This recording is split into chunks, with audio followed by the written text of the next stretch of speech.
Hello everyone, so we are back again. In this video we are going to discuss about the introduction of oxidation and oxidizing agent. So let us study about the oxidation and oxidizing agent. So what is oxidation now? The first definition of oxidation is it is a process in which there is the addition of oxygen.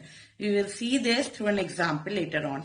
And the second is there is a process where there is a removal of hydrogen atom. According to the concept, the definition of oxidation is it is a process where there is addition of oxygen and the removal of hydrogen. So the first example of addition of oxygen is you might have come across this reaction first also.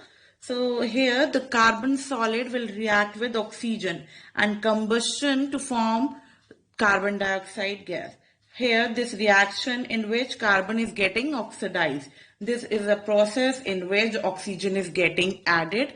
And there is one more example of magnesium, which is in solid form, oxygen, and it will give magnesium oxide. Here magnesium is oxidized to give magnesium oxide, right? Similarly, next for the removal of hydrogen, here we have an example. So here the hydrogen sulfide will react with chlorine and we get hydrogen chloride and the sulfur. So in this process, from hydrogen sulfide, hydrogen is getting removed by the chlorine gas, right? Here the hydrogen, from the hydrogen sulfide, chlorine is removed and it will form hydrogen chloride. So there is a removal of hydrogen. Now, what are the oxidizing agent? Oxidizing agent are the agent which help in oxidation, right? How it can help? It can help in the oxidation process by either supplying oxygen or by removing the hydrogen gas. So here you can see here the hydrogen in this reaction, chlorine is act as an oxidizing agent. Why? Because here it can remove the hydrogen from hydrogen sulfide. Similarly, in the case of addition of oxygen, the oxidizing agent is carbon and magnesium.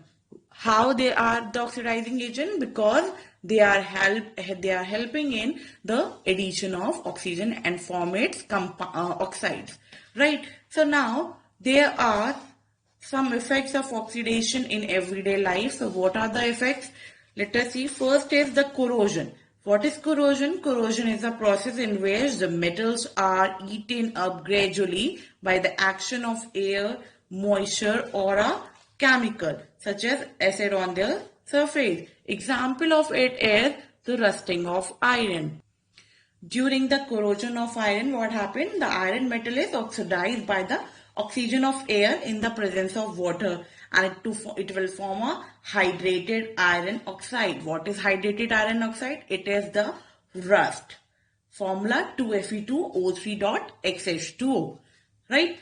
Now, the next effect of oxidation in everyday life is the rancidity. What is rancidity now?